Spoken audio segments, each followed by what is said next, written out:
Hello friend, welcome to BPSC platform. आज के इस वीडियो में हम लोग डिस्कस करने वाले हैं पार्ट 5 ऑफ द पार्लियामेंट। हम इसमें बात करने वाले हैं आज लेजिस्लेचर प्रोसेस के बारे में, विधायी प्रक्रिया के बारे में, किस तरह से एक बिल आगे जाके एक्ट बनता है, एक लॉ बनता है, उसके बारे में हम पूरे इस लेक्चर 25 में हम लोग चर्चा करेंगे। हालांकि हमने इसका लैब सेशन किया था, बट वो वीडियो में पता नहीं क्या हुआ, उसका प्रोसेसिंग एरर हो गया, तो वो वीडियो आप लोगों को दिखाई नहीं देगा, इसलिए मैंने उसको ऐसे भी मैंने प्राइवेट कर दिया, बिकॉज वो वीडियो प्रोसेसिंग हो ही नहीं पा रहा है। सो मैंने इसको फिर से रिकॉर्ड मुझे करना पड़ गया। तो हम इसमें आज डिस्कस करने वाले हैं पूरा लेजिस्लेचर प्रोसेस का। जो जिन्होंने देखा होगा वो फिर से इस वीडियो को देख लो, क्योंकि इसमें मैंने थोड़ा सा ग्राफिक सही से किया है चीज़ों को, ठीक है। और इसमें मैं थोड़ा सा वीडियो भी मैं सही से इसमें मैंने कंपाइल किया है, पिछले में जैसे मैंने वो सीखा, तो इसमें मैंने बहुत अच्छे तरीके से चीज़ों को किया है। और ये लैब नहीं है, तो मैं इसमें आराम से आसानी से स्लोली स्लोली चीज़ों को समझाऊंगा। इसको आराम से देखना है, ठीक है। इस वीडियो को देखिए। तो जैसा कि मैंने बताया था कि हमने पिछले सेशन में थोड़ा सा प्रॉब्लम हुआ था। हमने पिछले सेशन में देखिएगा आप, जब मैं लास्ट में मैं बता रहा था सेंसर मोशन, तो सेंसर मोशन को हमने हिंदी में स्थगन प्रस्ताव लिख दिया था। बट सॉरी, वो पता नहीं मेरे दिमाग में स्थगन प्रस्ताव चल रहा था उस समय, तो मैंने स्थगन बोले थे। बट ये होता है सेंसर मोशन का तो निंदा प्रस्ताव, ठीक है। ये होता है निंदा प्रस्ताव और ये होता है अविश्वास प्रस्ताव, ठीक है। तो ये बोथ आर डिफरेंट टर्म, और मैंने इसके बीच में डिफरेंस बताया था कि निंदा प्रस्ताव क्या होता है और अविश्वास प्रस्ताव क्या होता है। हालांकि हमने जो कल बताया था वीडियो में, मैंने वहाँ उसमें बार बार मैं स्थगन स्थगन बोल रहा था, तो उसको थोड़ा सा आप इग्नोर करिएगा। मैंने हालांकि उसमें मैंने कमेंट में मैंने कर दिया कि थोड़ा सा माइनर मिस्टेक है, ठीक है। कुछ 51 मिनट के टाइमिंग में आप उस चीज़ को देखिएगा, ठीक है। तो उस चीज़ को सुधार लीजिएगा, और नहीं तो इसी वीडियो को आप देख रहे हैं तो फिर वो चीज़ ऑलरेडी आप जब नोट्स बनाइएगा तो इसको देख के नोट्स बनाइएगा, ठीक है। तो ये निंदा प्रस्ताव क्या होता है, ये मैंने बताया था कि जैसे निंदा प्रस्ताव होता है कि अगर आपको लोकसभा में उस प्रस्ताव को लाना है तो आपको रीजन देना पड़ेगा कि किस चीज़ के लिए आप लाना चाहते हैं, ठीक है, निंदा प्रस्ताव के लिए। बट नो कॉन्फिडेंस मोशन के लिए विदाउट एनी रीजन आप लोकसभा के अंदर उसमें पेश कर सकते हैं। अब देखिए, निंदा प्रस्ताव ये है कि एक मिनिस्टर या कोई मंत्री या पूरे काउंसिल ऑफ मिनिस्टर के खिलाफ मतलब आप ला सकते हैं निंदा प्रस्ताव। और ये अपोजिशन मंत्री के द्वारा, अपोजिशन लीडर के द्वारा ही लाया जाता है। लेकिन ये अविश्वास प्रस्ताव क्या होता है कि ये हमेशा इंटायर काउंसिल ऑफ मिनिस्टर के खिलाफ ही ला सकते हैं, ठीक है। It is move for censoring the council of minister. कोई ऐसा पॉलिसी लाया है उस सरकार ने जो कि सही नहीं है, तो उसकी निंदा करने के लिए हालांकि इसका इस्तेमाल किया जाता है। और ये होता है विश्वास मत चेक करने के लिए। अगर अपोजिशन वाला आपके खिलाफ नॉन कॉन्फिडेंस मोशन लाता है, तो इससे पता चलता है कि आपका कॉन्फिडेंस लोकसभा में बच रहा है या नहीं, आपके काउंसिल ऑफ मिनिस्टर जो है वो उनका कॉन्फिडेंस, उनका विश्वास लोकसभा में है या नहीं है। अगर नहीं रहेगा तो वो ये नॉन कॉन्फिडेंस मोशन पास हो जाएगा, तो आपको रिजाइन करना पड़ेगा। यही है कि अगर ये लोकसभा में पास होता है सेंसर मोशन, निंदा प्रस्ताव, तो कोई दिक्कत नहीं है, कोई प्रॉब्लम नहीं होता, ठीक है, कोई रिजाइन नहीं करना पड़ता। लेकिन अगर नो कॉन्फिडेंस पास हो गया तो सरकारें गिर जाती है। ध्यान रखिएगा, सरकार को अपनी ऑफिस मतलब कहने का मतलब कि खाली करना पड़ता। ये था निंदा प्रस्ताव और अविश्वास प्रस्ताव के बारे में, जो मैंने पिछले वीडियो में निंदा की जगह में बार बार स्थगन बोल दिया, ठीक है। हालांकि मैं बाद में वीडियो को देखा तो मुझे लगा कि अब थोड़ा सा वीडियो के लिए मैं पूरे वीडियो को तो हटा नहीं सकता हूँ ना। आगे चलते हैं। आज हम लोग पढ़ने वाले हैं legislative process of law making procedure in parliament, संसद की विधायी प्रक्रिया। देखिए, एमपी जो भी हैं, मेंबर ऑफ पार्लियामेंट है, law on variety of topics, बहुत सारे टॉपिक पे वैरायटी ऑफ टॉपिक पे लॉ बनाते हैं। ध्यान रखिएगा, एक जो एमपी होते हैं उनको अपॉर्चुनिटी मिलता है कि किस तरह से हम हाउस, जो हमारा हाउसेज हैं, पार्लियामेंट के हाउस है, उसको किस तरह से हम उसमें लॉ बनाएं, सब कुछ होता है, ठीक है। और इस बिल में हम देखते हैं कि कोई भी अगर ध्यान रखिएगा, कोई भी अगर लॉ बनता है तो पहले बिल होता है। क्या होता है पहले? तो एक विधेयक होता है। तो पहले विधेयक होता है, फिर विधेयक आगे जाके इसको जब लोकसभा राज्यसभा में पास हो जाता है, प्रेसिडेंट का इस पे असेंट मिलता है, देन बहुत सारे प्रक्रियाओं से गुजरने के बाद ही जाके एक्ट बनता है, ठीक है। तो आज उसी प्रोसेस को देखने वाले हैं, लेजिस्लेशन प्रोसेस को, ठीक है। कि ऐसे होता है लेजिस्लेशन, ध्यान रखिएगा। तो इस चीज को समझना आपको, ठीक है। तो जैसे देखिए, ये बिल है, तो ये बिल पहले जाएगी लोकसभा या राज्यसभा, दोनों में से either house of the parliament except money bill. Money bill जो है ना, केवल लोकसभा में आता है, ठीक है। मनी बिल मीन्स धन विधेयक है, जो ओनली लोकसभा में ही उसको आप पेश कर सकते हैं। लोकसभा राज्यसभा से पास होने के बाद ये जाता है प्रेसिडेंट के पास, और प्रेसिडेंट अगर इस पे एसेंट दे दिया, प्रेसिडेंट इस पे अपना सहमति दे दिया, साइन कर दिया, तो ये बन जाता है लॉ या एक्ट। तो इसी प्रक्रिया को आज हम समझेंगे अच्छे तरीके से क्या होता है। हमने तो अभी इसको शॉर्ट में लिख दिया, बट इस चीज को हम लोग अच्छे तरीके से समझेंगे, ठीक है। हालांकि चीजों को अब मैं जो समझाना चाह रहा हूँ पहले उसको समझिए क्या है। ओके, अब देखिए चीजों को समझना कि जो पार्लियामेंट है ये लॉ किस पे बनाएगा, ध्यान दीजिएगा, पार्लियामेंट लॉ किस पे बनाएगा। देखिए मैं इसको दूसरे कलर से लिख दूं, ध्यान रखिए। तो पार्लियामेंट लॉ बनाएगा पहला बात तो यूनियन लिस्ट पे।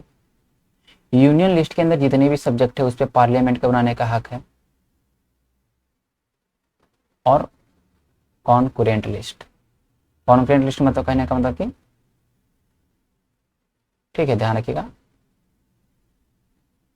हाँ तो यूनियन लिस्ट पे बनाएगा कि जो भी ध्यान रखिएगा उस पर पार्लियामेंट संघ सूची पर, और समवर्ती सूची पे बनाएगा भी पार्लियामेंट, ठीक। क्योंकि समवर्ती सूची पर स्टेट भी बना सकता है और पार्लियामेंट भी बना सकता है।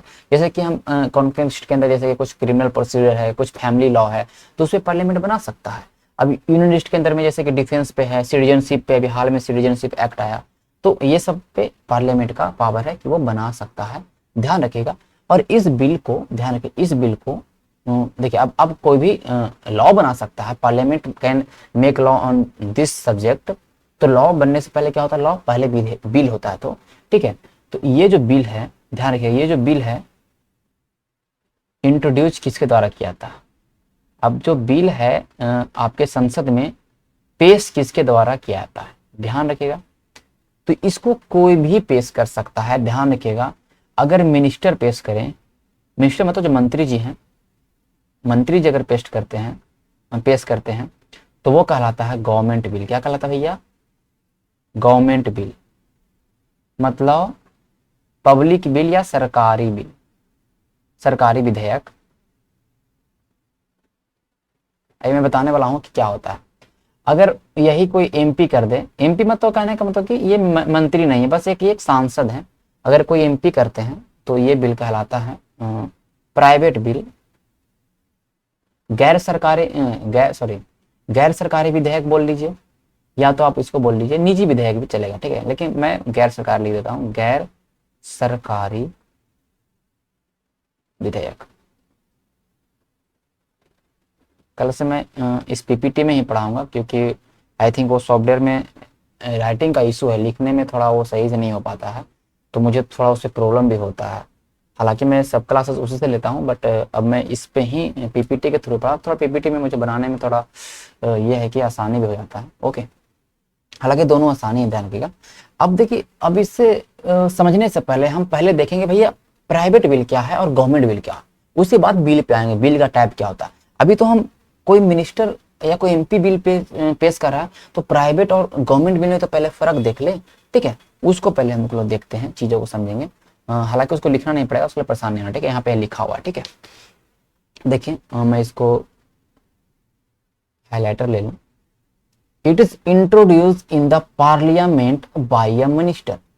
गैर सरकारी विधेयक के बारे में कह रहा है कि ये संसद में एक मंत्री के द्वारा पेश किया जाता है। हिंदी मीडियम वालों ध्यान दीजिएगा, ठीक है।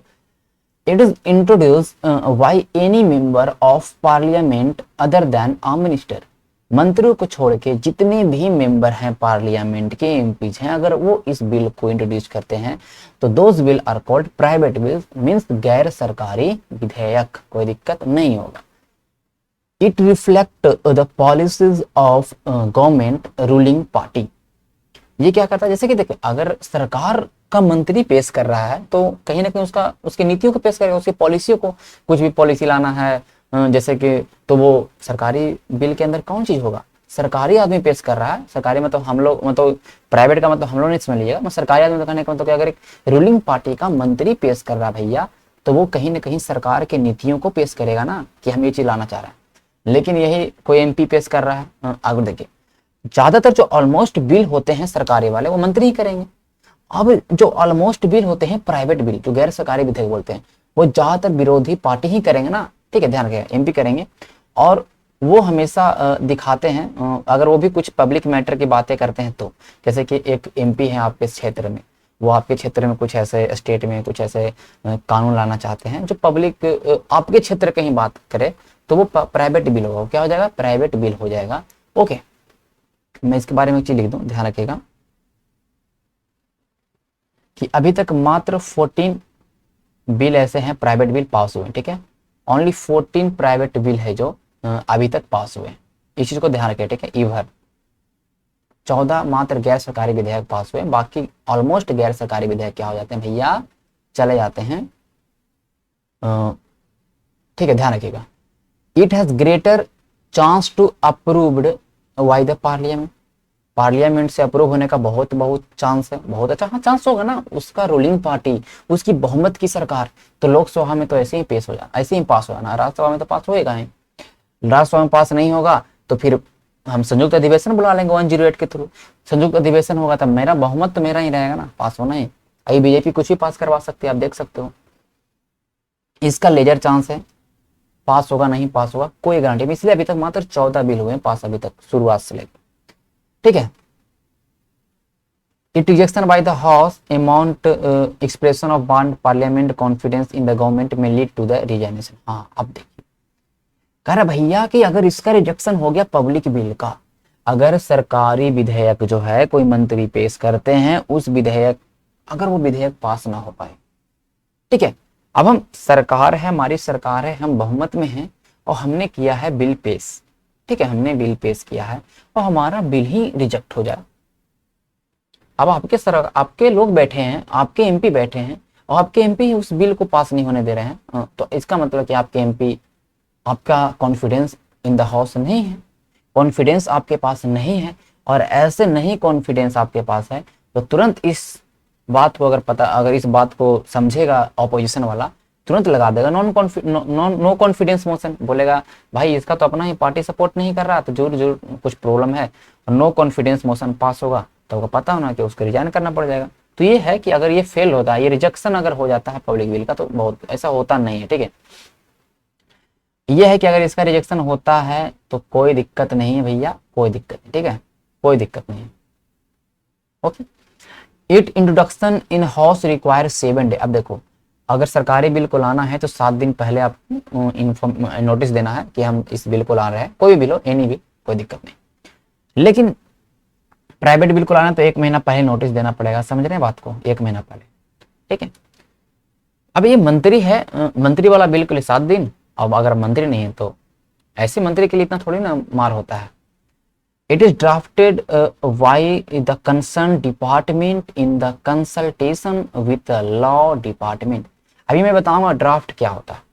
अब देखिए, जो भी बिल हमें लाना है, सरकारी विधेयक, सरकारी बिल लाना है, जिस मामले के लिए बिल लाना है, कोई भी इशू पे, कोई भी मैटर पे मुझे बिल लाना है, सब्जेक्ट पे, तो जिस डिपार्टमेंट संबंधित होगा उस डिपार्टमेंट से हम लोग मिल के, वो जो मंत्री है उस बिल का ड्राफ्ट तैयार करेगी, पूरा रूपरेखा किस तरह से होना चाहिए, बिल में ऐसे होना चाहिए, बिल में ऐसे होना चाहिए, समझ रहे हैं बात को, ये होता है।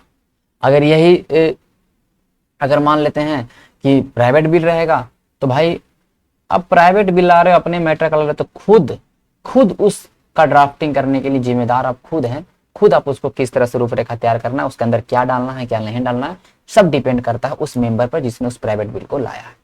तो आई थिंक प्राइवेट बिल और पब्लिक बिल में कभी भी आपको कंफ्यूजन क्रिएट नहीं होगा, आप चीजों को समझ जाइएगा, ठीक है। मेरे अकॉर्डिंग मेरा इतना आशा है कि आप चीजों को समझ पाइएगा।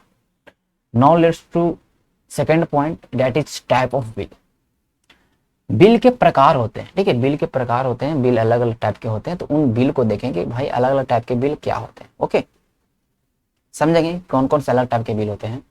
तो टाइप ऑफ बिल में अगर हम बात करेंगे तो आपके सामने दिख रहा है, मुझे बोलने की जरूरत है, ऑर्डिनरी बिल जिसको बोलते हैं साधारण विधेयक, आगे सारा पीडीएफ है हिंदी में, कोई दिक्कत नहीं है। मनी बिल को बोलते हैं धन विधेयक, धन विधेयक। फाइनेंस बिल को बोलते हैं वित्त विधेयक। और स्पेशल बिल में आते हैं संविधान संशोधन विधेयक।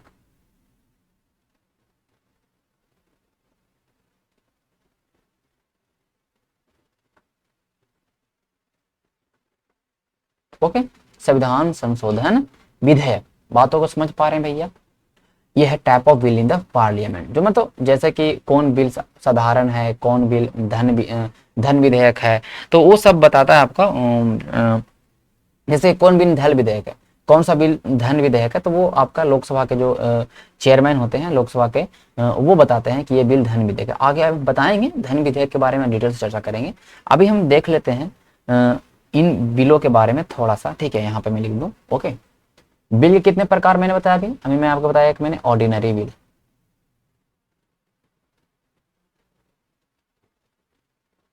अभी तो हम बिल के बारे में बात करें, बिल कैसे बनेगा, बिल कैसे लॉ बनेगा, वो तो बात ही नहीं की।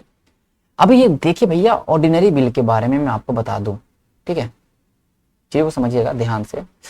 ऑर्डिनरी बिल होता है कुछ भी जो यूनियन लिस्ट में है, कॉन्करेंट लिस्ट में, वो सारे ऑर्डिनरी बिल तो हो गए ही, ध्यान रखिएगा। ये either house of the parliament, either house of the parliament मतलब क्या हो भैया, चाहे तो लोकसभा में पेश कर दीजिए, चाहे तो राज्यसभा में, पहले कहीं भी पेश कर सकते हैं, इसमें कोई भी दिक्कत नहीं है, ये कोई भी दिक्कत नहीं है, समझे ना बात को। ये इसके अंदर में कंडीशन है ऑर्डिनरी बिल का, ये कंडीशन, ठीक है। ये हो गया हमारा। अब ऑर्डिनरी बिल में बहुत सारे मामले सारे ऑर्डिनरी बिल के अंदर में आ जाते हैं, इस ठीक है। वो जैसे कि आपका पुलिस के मामले हो, डिफेंस के मामले हो, सारे ऑर्डिनरी बिल के अंदर आ जाएंगे, ठीक है।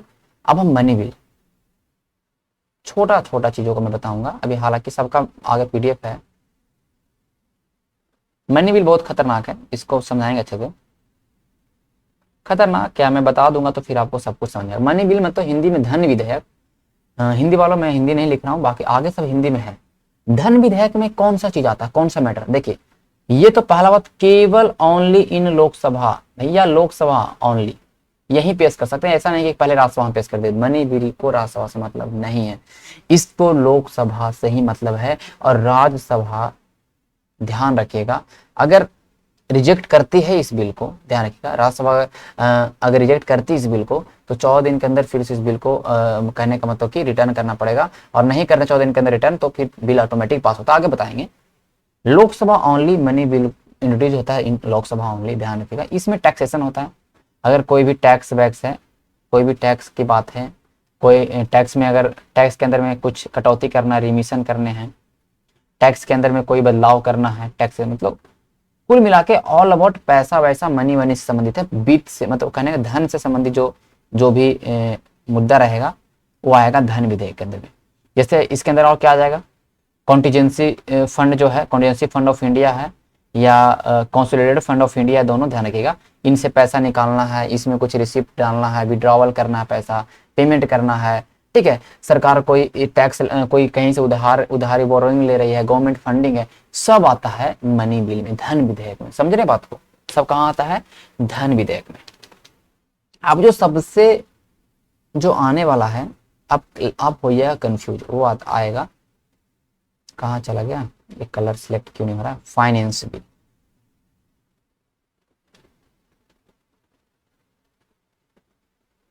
ये देखो फाइनेंस बिल जो है ना, इसको बोलते हैं वित्त विधेयक। आपको लग रहा है वित्त और धन में तो कोई अंतर नहीं है, दोनों तय किए होते हैं। अब देखिए ये इसमें जितने मैटर थे, इसमें जितने मैटर थे, इस मैटर को हटा दीजिए तो सब आते हैं फाइनेंस बिल में। सब आते हैं किसमें, फाइनेंस बिल में। मेनली जो ध्यान रखिएगा, जो बजट वाला चीज होते हैं, यूनियन बजट वाले सब चीज होते हैं, और ये either house of the parliament में हो जाते हैं। फाइनेंस बिल के दो टाइप होते हैं, फाइनेंस बिल 1, फाइनेंस बिल 2, उसको चर्चा हम लोग अगले वीडियो में करेंगे। तो ये जैसे बजट वाले बिल हो गए, सरकार के जो कुछ ऐसे पॉलिसीज हो गए हैं, ठीक है, ये सारे आते हैं, ये पैसे से संबंधित होते हैं, लेकिन ये पैसा से संबंधित हो, लेकिन ये सब मैटर जो टैक्सेशन हो गया, CFI हो गया, CFI हो गया, टैक्स घटाना बढ़ाना, इन सब मैटरों को छोड़ के आते हैं सब फाइनेंस बिल में, ठीक है। तो हम बोल सकते हैं ऑल मनी बिल, एक और एग्जाम में पूछा है MCQ में, all money bill are finance bill, होगा ना, क्योंकि पैसा संबंधित बिल तो जितने बिल पैसा से संबंधित रहेंगे, धन से, वो तो वित्त हो गए। तो all money bill are finance bill, but all finance are not money bill, क्योंकि मनी बिल में एकदम अलग अलग सब्जेक्ट है, ठीक है। तो अब देखो हम फाइनेंस में बजट की बात कर रहे हैं, पैसा समझ लेंगे, बजट की बात कर रहे हैं, तो वो थोड़ी ना आएगा यार, ये सब मनी बिल में, ठीक है। ये हो गया, ओके। अब एक होता है लास्ट, जो मैंने यहाँ पे शायद यहाँ पे नहीं हो पाएगा, कॉन्स्टिट्यूशनल अमेंडमेंट बिल जिसको बोलते हैं, मैं यहाँ लिख देता हूँ, चलिए यहाँ पे लिख देता हूँ। एक हो गया, दो हो गया, और डेट इज थर्ड हो गया। ठीक है, इसको आप अपनी कॉपी पे अच्छे से लिखिएगा। ठीक है, नोट्स तो बनाना सबसे जरूरी है, नोट्स नहीं बनेगा तो बहुत पछताइएगा, ये ध्यान रखिएगा। Third is constitutional amendment bill. इसका नाम ही संविधान संशोधन विधेयक। तो कहीं ना कहीं इसका काम क्या है भैया, कोई भी संविधान के भाग, कोई भी संविधान के उपभाग, संविधान के कोई भी चीजें प्रोविजन है उसको अमेंडमेंट करना है, तो वो हो गया संविधान संशोधन बिल, बात खत्म। ओके, हाँ। अब कोई राज्य बनाना है, कोई राज्य बनाना है तो वो संविधान संशोधन के अंदर नहीं आएगा, साधारण विधेयक आएगा, क्योंकि राज्य बनाना है तो राज्य का थोड़ी संविधान के अंदर कुछ आप छेड़छाड़ कर रहे हैं पहले, नहीं ना, तो वो आता है हमारा साधारण विधेयक में। अगर संविधान के कुछ चीजों को चेंजिंग करना है तो that is constitutional amendment bill, और वो सब होता है आर्टिकल 368 के अंदर में, ये सारे चीजें होते हैं। अब आगे मैं बताऊंगा कि क्या क्या प्रोसेस है, वो अलग चीज है। ये हो गया हमारा, सारे बिल को हमने देख लिया कौन से बिल क्या क्या होते हैं। ओके, अब देखिए इसके बारे में मैं थोड़ा सा चीजों को समझाऊंगा यहाँ पर। ऑर्डिनरी बिल फाइनेंशियल सब्जेक्ट का होता है, देखिए नीचे हिंदी में है। मनी बिल आर्टिकल 110, ये याद रखना है। फाइनेंस बिल 117 और 117 का 1 और 3 में, ठीक है, नीचे हिंदी में है। और कॉन्स्टिट्यूशनल अमेंडमेंट बिल आर्टिकल 368, सब कुछ समझ में आ गया होगा, यहाँ पे हिंदी इंग्लिश पढ़ लीजिएगा। ठीक है, अब मैं इसको नहीं बताऊंगा दोबारा, अब मैं आगे बताने वाला हूँ। अब मैं बताऊंगा भैया प्रोसेस, कैसे बनेगा एक बिल कानून, एक बिल कैसे बनेगा लॉ, उसको समझेंगे हम लोग बहुत अच्छे तरीके से। ठीक है, इसके लिए मैंने बहुत सारा आपको पूरा लिखा हुआ भी है और साथ में डायग्राम वाला भी चीजें डाला हुआ है, तो इसके लिए आपको परेशान नहीं होना। ठीक है, देखिए चीजों को समझिएगा कैसे होगा। तो फर्स्ट हम बात करेंगे, फर्स्ट जो प्रोसेस है वो प्रोसेस है भैया, पहला स्टेप जो है भैया, स्टेप 1 की अगर मैं बात करूं तो पेन, रेड पेन लेना पड़ेगा, ये इसमें पेन का थोड़ा सिलेक्शन करने में प्रॉब्लम होता है। स्टेप 1 पेन का सिलेक्शन करने में प्रॉब्लम होता है, मिटाने में प्रॉब्लम होता है, इसमें थोड़ा यही दिक्कत है। स्टेप 1 में आता है हमारा ड्राफ्टिंग,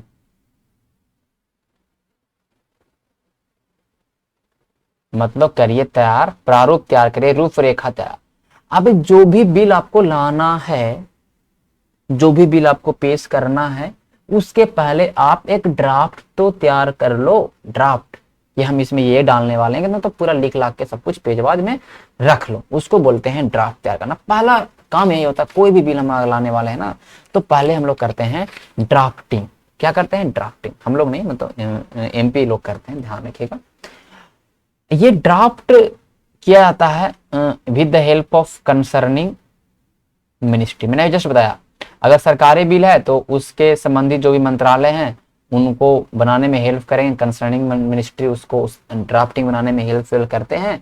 जैसे कि एक मैं एग्जांपल ले लूं, एज ए एग्जांपल मैं एक ले लेता हूं।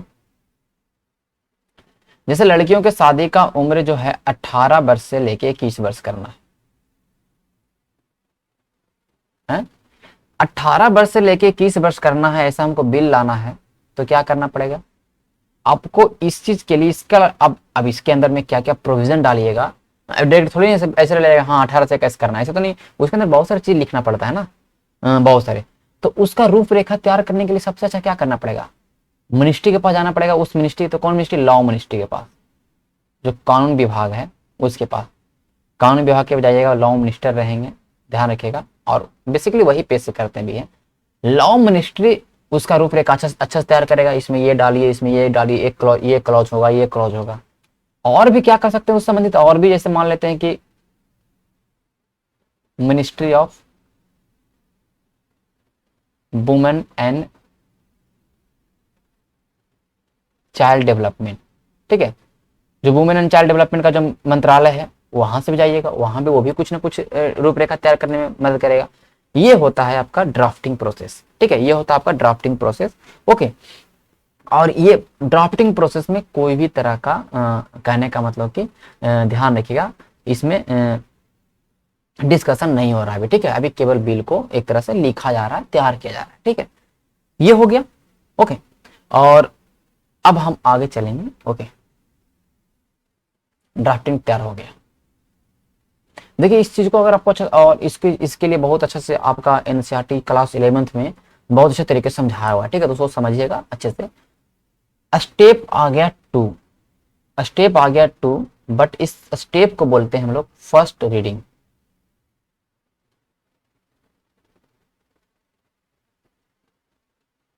प्रथम वाचन,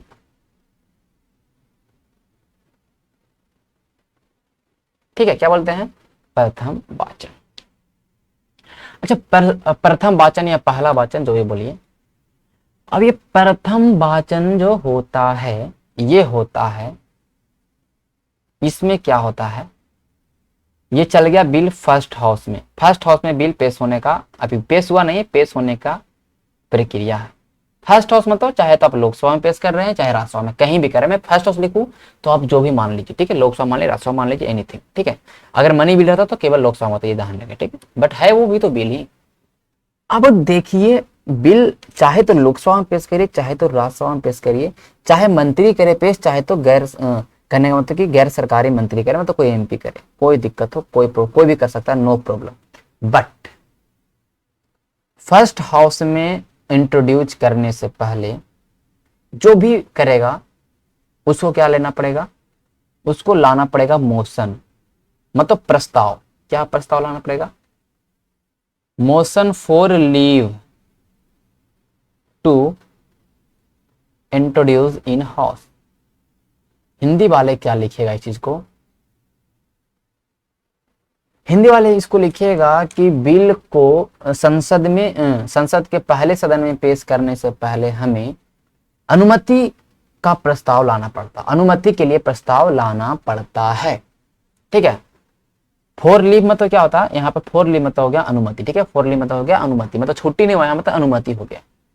तो प्रस्ताव तो लाना पड़ेगा ना, कोई भी मुद्दा के लिए तो प्रस्ताव लाना। मैंने प्रस्ताव के बारे में, मोशन के बारे में बहुत अच्छे तरीके से बताया। अब मोशन जब आता है, जरूरी है कि एकदम मोशन आया एकदम पास हो गया। मोशन ग्रांट भी किया जाता है, मोशन हो गया ग्रांट। अब जो आपने प्रस्ताव पेश किया कि हाँ हम इस बिल को पेश करना चाहते हैं, इसके लिए मैंने प्रस्ताव लाया, ये ग्रांटेड हो गया। Speaker of the Lok Sabha, Lok Sabha के अंदर है तो लोकसभा पास कर देंगे, राज्यसभा के अंदर है तो राज्यसभा के सभापति पास कर देंगे। ग्रांट में तो सर ग्रांट कर देंगे, पास नहीं, ग्रांट कर देंगे कि आप हाँ आप बिल को इंट्रोड्यूस कर दीजिए, कोई दिक्कत नहीं, इंट्रोड्यूस करिए, ठीक है। बट ये भी होता है ना कभी कभी, क्या होता है कि इसका अपोजिशन होता है। अब ग्रांट हो गया, मैं यहाँ पे इधर ऐसे करके लिख देता हूँ, ठीक है। बहुत अच्छे तरीके से चीजों को मैं लिख रहा हूं, ध्यान रखिएगा। इफ अपोज, अब ऐसे भी तो कुछ विरोधी मंत्री हो बैठे वहां पे, विरोधी मंत्री, विरोधी एमपी हैं, बोले नहीं नहीं, आप कैसे इसको, जो ये जो मोशन है, मोशन, इस मोशन का विरोध हुआ, ध्यान रखिएगा।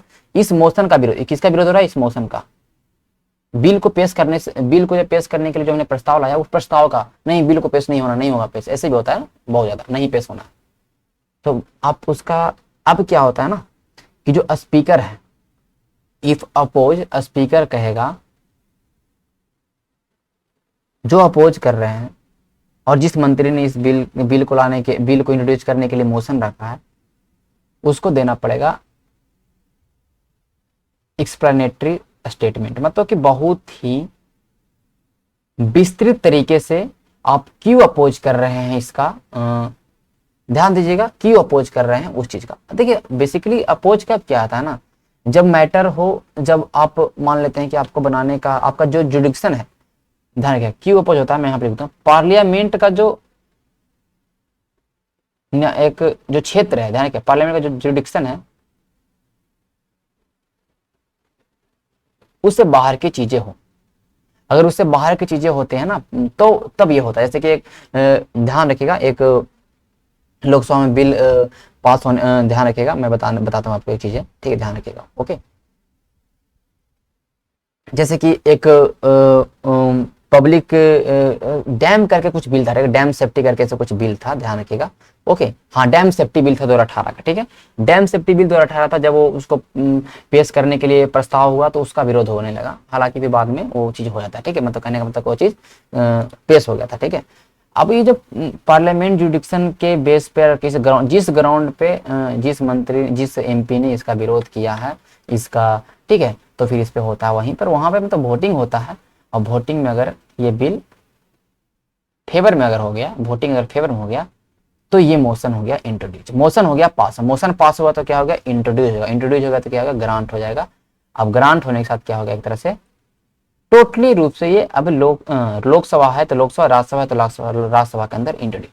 अब इस चीज को अगर इग्नोर भी करते हैं अभी तो कोई दिक्कत नहीं, ठीक है। लेकिन यहाँ समझिए कि हर एक बिल को एक सदन के अंदर पेश करने से पहले हमें एक प्रस्ताव लाना पड़ता है, उसको पेश करने का प्रस्ताव लाना पड़ता है, और उस पेश करने के प्रस्ताव को ग्रांट टिक मिलने के बाद वो बिल अब टोटली रूप से वहां पर पेश हो चुका है उस सदन में। अभी पेश हुआ है, पास नहीं हुआ, पेश हुआ, इंट्रोड्यूस हुआ है, ठीक है। अब हो गया पेश, कोई बात नहीं, पेश हुआ।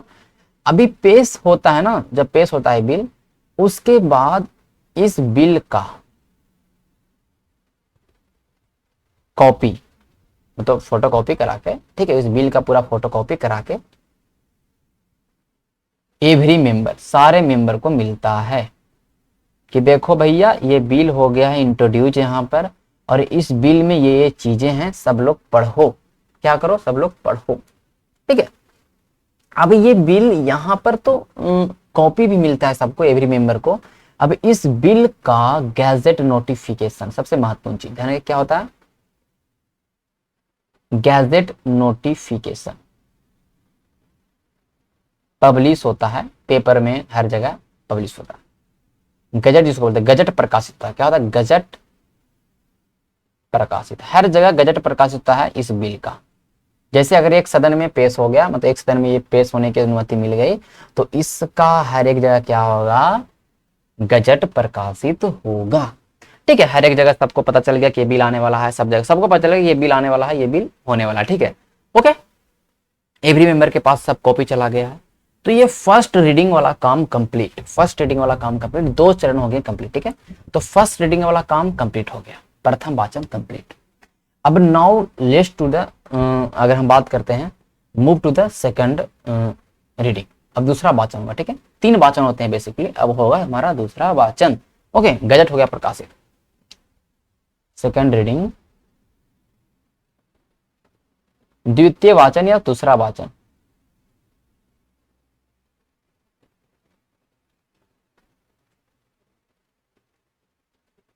देखो दूसरा वाचन में 2 काम होता है। दूसरा वाचन जब हम पढ़ेंगे ना तो इसको 2 स्टेज में होता है, इसके अंदर 2 काम।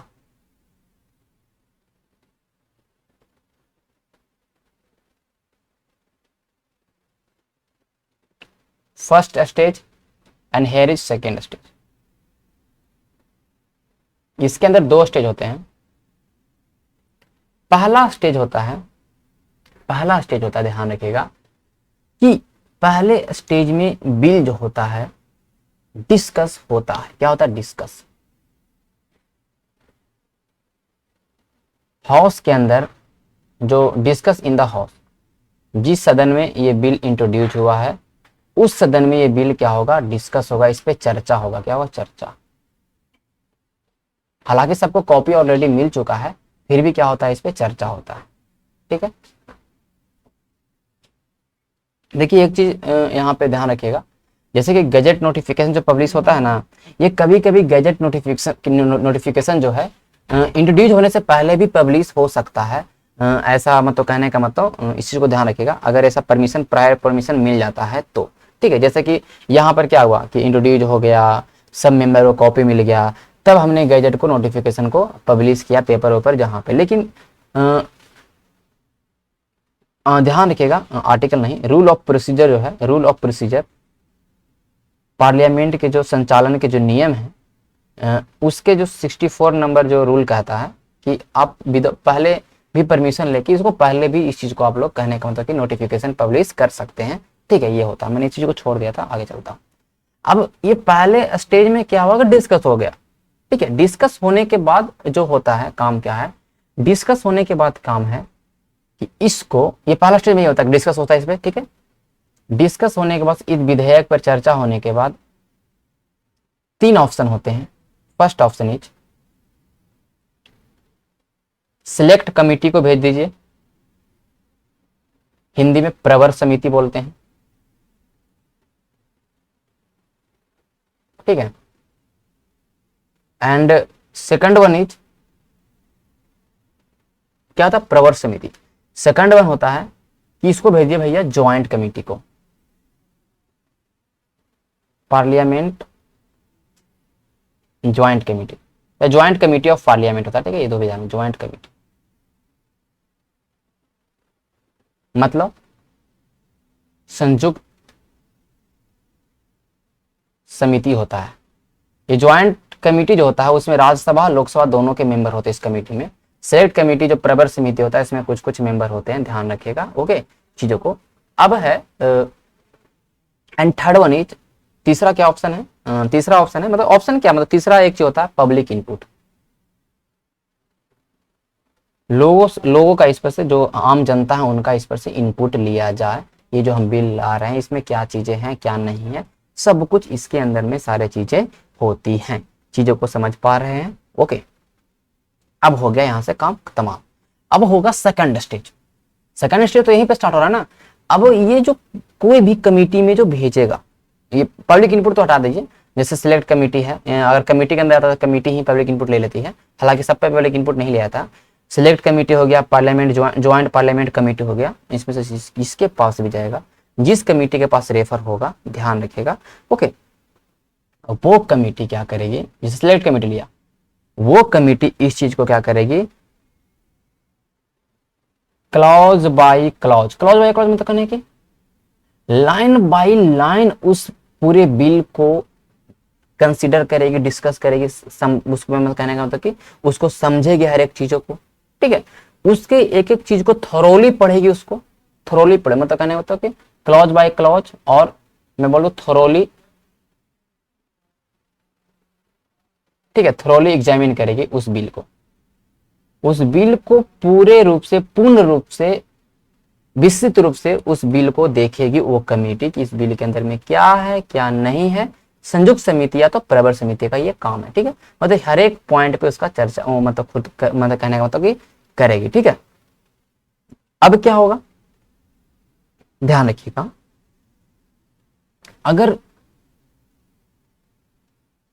अब ये सारे होने के बाद इस पे आता है रिपोर्ट। ये अपना रिपोर्ट पेश करेगी भैया, रिपोर्ट कि हाँ ये बिल में ये है, ये बिल में ये है, ये बिल में ये सुधार करो, ये बिल में ये करो, जो करना है करो, ठीक है। ये सारे हो जाते हैं, ठीक है। अब ये रिपोर्ट हो जाने के बाद इस बिल पे होता है एक एक क्लॉज पे, ईच क्लॉज, उस बिल के अंदर जितने भी क्लॉज है, जितने भी चीजें दिए गए, प्रोविजन दिए गए हैं, सब पर होता है वोट, सब पे डिस्कशन और वोट होता है, भयंकर रूप से वोट होता है, ठीक है। अब कुछ वोट होता है, ये वाला प्रोविजन में ये चीज दिया है, ये पास, वोट पे पास हुआ, ये प्रॉब्लम है, मतलब टाइम लगता है ना, एक दिन में तो होता नहीं है। वोट होता है सब पे, इंडिविजुअली सब पे वोट होते रहता है। कुछ अमेंडमेंट होते हैं इसके अंदर। अब कुछ ऐसा भी तो है ना कि जो हमने लिख के ला दिया वही चीज थोड़ी पेश हो जाएगा, अब कुछ सुधार भी होता है, सारे कुछ ये सेकंड स्टेज के अंदर में होगा, ध्यान रखिए, सारे कुछ कहाँ होगा, सेकंड स्टेज के अंदर होगा।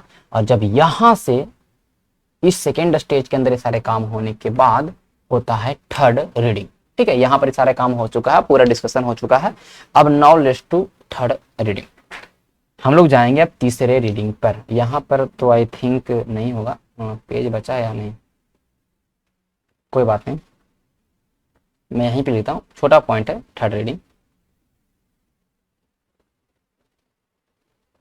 अब देखिए इसमें यही दिक्कत है ना, नेक्स्ट एक पेज लेना है तो मुझे वापस बैक होना पड़ेगा पीपीटी में। थर्ड रीडिंग, तीसरा रीडिंग में क्या होता है भैया, अब तीसरा रीडिंग में क्या होगा, तीसरा रीडिंग में वोटिंग होगा, सारे जब तो डिस्कस हो गया तो पूरा वोटिंग होगा, और वोटिंग मेजोरिटी होना चाहिए, बहुमत दल से पास हो गया, बहुमत से। अब बहुमत मैंने बोला ना तो बहुमत का मतलब ये नहीं समझना आपको कि 2/3 ऐसा मैंने कुछ बोला नहीं बोला। क्या होता, कुछ भी मैंने इसमें नहीं बोला। पूरा डिबेट उबेट होता है, फिर इस पे वोटिंग होता है इसके सपोर्ट में और इसके रिजेक्शन में, ठीक है। और वोटिंग वर्बल भी होगा, फॉर्मल भी होगा, किसी भी तरह का वोटिंग इसके अंदर में होता है, कोई भी वोटिंग होता है, ध्यान रखिएगा। अब ये बिल जब मेजोरिटी से हो गया पास, मेजोरिटी मतलब कि जितने भी संसद में लोग उपस्थित हैं, जितने भी संसद में लोग उपस्थित हैं 50% +1 या 1/2 +1 इतने मेंबर ने इसको पास कर दिया, तो ये यहां से पास। मतलब क्या हो गया, हाउस, सॉरी हाउस नहीं, फर्स्ट हाउस, ठीक है, पहले सदन से हो गया ये पास। क्या हो गया, पहले सदन से हो गया बिल पास। ओके, कोई दिक्कत नहीं है। रिजेक्ट होता है यहीं पे रिजेक्ट हो जाएगा, ठीक है। रिजेक्ट हुआ तो मैंने बताया था, अगर रिजेक्ट हो जाता है मंत्री के द्वारा तो समझिए कि आपका विश्वास नहीं है, आपका विश्वास जो आपने जीता था कॉन्फिडेंस, वो कॉन्फिडेंस अभी आपका इस मतलब इस स्थिति में मतलब इस सिचुएशन में नहीं है, ठीक है, वो तो अलग बात है। यहाँ पर हो जाता है बिल पास। ओके, लोकसभा है तो लोकसभा में पास, राज्यसभा तो राज्यसभा कहीं ना कहीं पास। अब ये यहां से पास होने के बाद क्या होगा, जाएगा द्वितीय हाउस में, सेकेंड हाउस मतलब जो अगर लोकसभा में आपने पास किया तो राज्यसभा में पास, और राज्यसभा के अंदर सेकेंड हाउस के अंदर भी सेम प्रोसेस होगा। यहां भी सेम प्रोसेस होता है, ठीक है, यहां भी क्या होता है, सेम प्रोसेस। और सेम प्रोसेस होने के बाद ये क्या होगा, प्रेसिडेंट के पास जाएगा। प्रेसिडेंट क्या कर देंगे, सहमति देंगे, साइन कर देंगे। साइन करेंगे तो क्या हो जाएगा, बन जाएगा एक्ट। तो हमने बना दिया बिल को एक्ट, हमने बना दिया बिल को एक एक्ट। अब मुझे क्या समझाना भैया कि सेकेंड हाउस के पास जाएगा तो सेकेंड हाउस क्या नौटंकी नहीं करेगा, सेकेंड हाउस तुरंत पास कर देगा। सेकंड हाउस के पास भी तो कुछ ना कुछ है, सेकंड हाउस भी तो कुछ ना कुछ करेगा भैया, उसके पास भी तो कोई कोई ऑप्शन होगा। तो सेकंड हाउस के पास भी ऑप्शन है, सेकंड हाउस के पास क्या क्या ऑप्शन है उसको समझना है, ठीक है, उसको समझना है। आगे करते हैं हम लोग। देखिए सेम चीज सबको देखिए, हाँ ये देखिए चीजों को समझिए। Introduce either in the Lok Sabha Rajya Sabha, first reading में कोई डिस्कशन नहीं होता है, सेकंड रीडिंग में डिस्कशन होता है, सिलेक्ट कमेटी के पास जाता है, वो रिपोर्ट पेश करता है, फिर सब पर वोट होता है, तीसरे रीडिंग में क्या होता है भैया, पास होता है, फिर दूसरे हाउस में भेजा जाता है। दूसरे हाउस में जाने के बाद क्या होता है कि ये हाँ ये यही तो मैं बताने वाला हूँ कि क्या होता है दूसरे हाउस में, ठीक है। और ये देखिए एनसीईआरटी से मैंने चीजों को डाला था, सेम चीजें हैं, आप इसको देखिएगा खुद आपके लिए है, ठीक है। हिंदी में सब चीज डाला हुआ, कोई मतलब नहीं है, हिंदी इंग्लिश दोनों में है, पीडीएफ आपका लिखने के लिए, नोट्स बनाने के लिए। सेकेंड हाउस के पास क्या चीजें हैं, अब सेकेंड हाउस के पास चला गया तो सेकेंड हाउस के पास भी क्या है, अब देखिए what option for the second house. जब अनदर हाउस में चला गया तो बिल उसके पास क्या ऑप्शन है, पहला ऑप्शन, फर्स्ट ऑप्शन है, पास कर दो। जैसे आया है बिल, डिस्कस करो, प्रोसेस करो, भैया पास कर दो। बहुत अच्छा बात है, पास कर देगा तो बहुत अच्छा बात है, कोई दिक्कत नहीं है। और पास कर दो तो तुम्हारा यही काम है कि तुमने अगर पास कर दिया तो तुम प्रेसिडेंट के पास भेजो,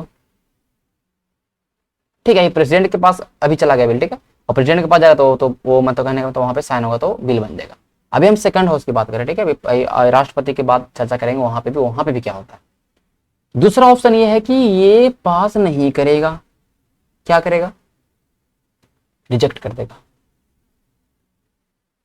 ये कर देगा रिजेक्ट, बोलेगा पूर्णतः स्वीकार करते हैं हम इस चीज को, ये बिल सही नहीं है, कुछ भी मन जो भी मन में आएगा वो कर देगा, तो रिजेक्ट कर देगा, ये भी होता है। या तो कहेगा कि इसमें कुछ संशोधन करके लाओ भाई, अमेंडमेंट करके लाओ, सुधार करके लाओ, ठीक है, पूर्णतः अस्वीकार कर दे या संशोधन करने के लिए बोलेगा आपको, ठीक है, आपको बोलेगा कि संशोधन कर दो फर्स्ट हाउस को जिसमें पहले पेश हुआ, आप बोलिएगा नो हम करेंगे नहीं। अब भाई आपने बिल लाया है, एक तो ऐसे ही बिल उतना लोकसभा के अंदर सब कुछ उसमें चेंजिंग हुआ है, अब राज्यसभा कह रहा है कि संशोधन कर दो, उड़ रहा है राज्यसभा अगर लोकसभा से पास हुआ है तो, और नो अमेंडमेंट एक्सेप्ट किया जाएगा फर्स्ट हाउस की तरफ। जो पहला हाउस है, पहला जो हमारा सदन है, वो कहेगा कि हम नहीं चाहते हैं, हमको नहीं चाहिए, हम इस चीज को एक्सेप्ट नहीं करेंगे, तुम जो चीजें हैं यही रहेगा, ठीक है, ठीक है। नहीं करोगे तो ये 6 महीने तक मतलब कहने का मतलब कि ये 6 महीने तक अगर अब देखिए नहीं करिएगा, आप संशोधन करके नहीं दीजिएगा, उसका कहना है कि संशोधन करके लाओ तभी हम पास करेंगे, और नहीं करिएगा तो कहीं ना कहीं टाइम लग जाएगा ना। और अगर 6 महीना तक कोई 6 month, if 6 month not respond, कोई भी तरह का रिस्पॉन्स नहीं आता है, not response came from second house, अगर 6 महीने तक कोई निर्णय नहीं लिया जाता है विधेयक पर, तो क्या होता है भैया, डेड लॉक की स्थिति उत्पन्न होती है।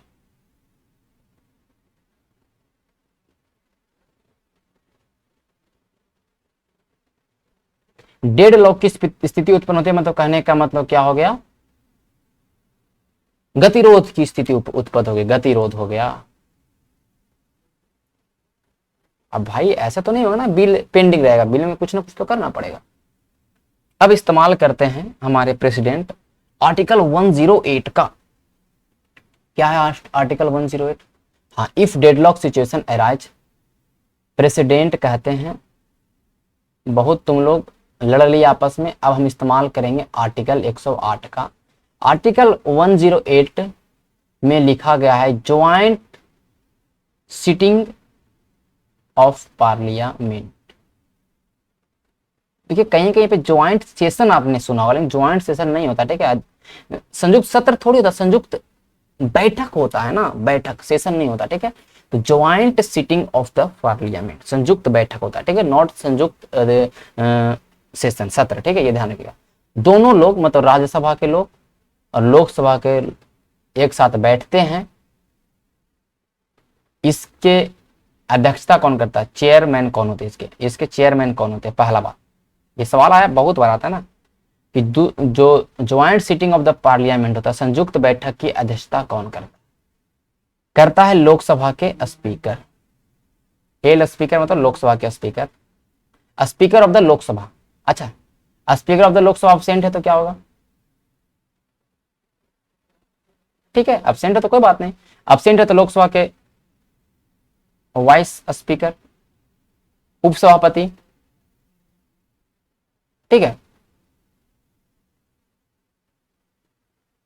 ठीक है। लोकसभा के अगर भैया अध्यक्ष नहीं है तो उपाध्यक्ष करेंगे, मैं उपाध्यक्ष लिख दूं यहां पर,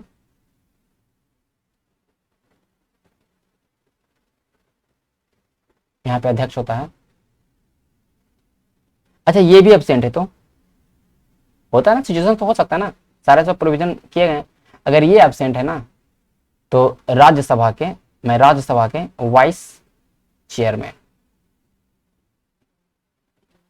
उपसभापति। अब आपको लग रहा होगा,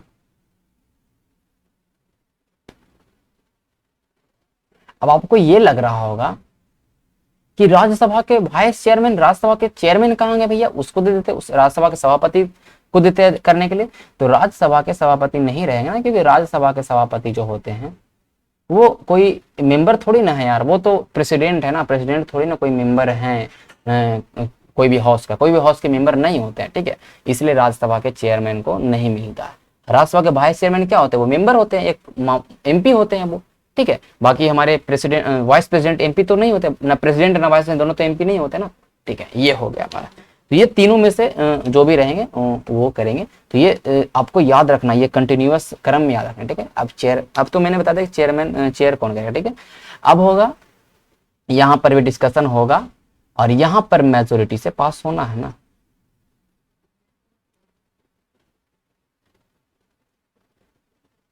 यहाँ पर मेजोरिटी से पास हो गया। देखिए यहाँ पर मेजोरिटी से पास होने का क्या है, जितने लोग प्रेजेंट हैं, प्रेजेंट एंड वोटिंग, जितने लोग उपस्थित हैं और वोट किए हैं उनका मेजोरिटी 50% + 1 हो गया, तो ये बिल हो गया पास, ये बिल हो गया पास। अब joint sitting of the parliament हो गया, बिल पास हो गया, फिर बिल जाएगा प्रेसिडेंट के पास, क्योंकि लास्ट में तो प्रेसिडेंट जी के पास जाएगा। अब प्रेसिडेंट जी के पास क्या काम है, ये अब ये भी आसानी से, कभी कभी ये भी तो करते हैं ना कुछ ना कुछ, ये भी कभी कभी ना पास करेंगे, इनके पास भी है, ये भी साइन ना करेंगे। अब इनको समझते हैं ना कि क्या ऑप्शन है प्रेसिडेंट के पास। तो आर्टिकल 11 आर्टिकल 111 अनुच्छेद 111 जो हमारे संविधान का है वो कहता है प्रेसिडेंट जी के पास 3 ऑप्शन है, राष्ट्रपति के पास 3 ऑप्शन है। पहला क्या, तीनों को चीजों को समझिएगा अगर मैं बात करूं तो ओके। उनके पास 3 ऑप्शन है। पहला है विथ होल्ड करके रख ले,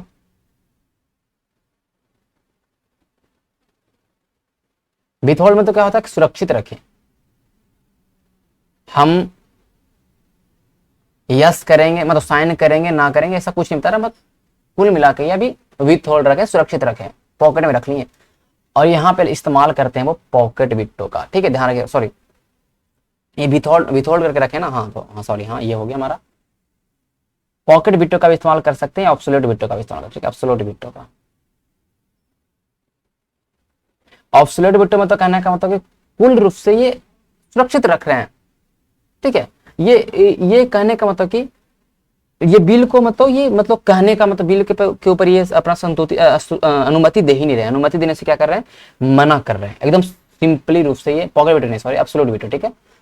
ये बिल पर इस्तेमाल कर दिया इन्होंने, आर्टिकल 111 के इस्तेमाल के एब्सोल्यूट विटो इस्तेमाल कर दिया, तो इसका मतलब ये हो गया कि प्रेसिडेंट देंगे ही नहीं, साफ साफ मना कर रहे हैं। और इस तरह साफ साफ जब विथ होल्ड असेंट कर देंगे, मना कर देंगे, तो क्या हो जाएगा, बिल विधेयक गया खत्म। लास्ट आदमी प्रेसिडेंट के पास, लास्ट जो है आदमी प्रेसिडेंट है उनके पास गया और उन्होंने सीधा सीधा क्या कर दिया,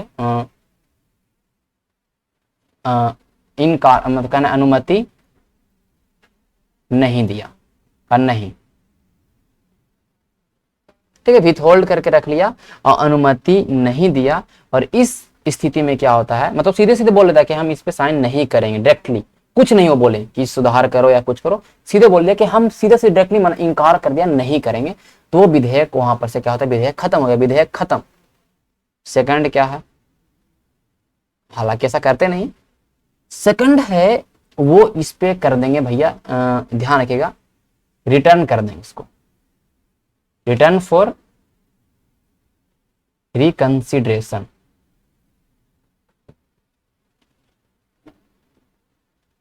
पुनर्विचार,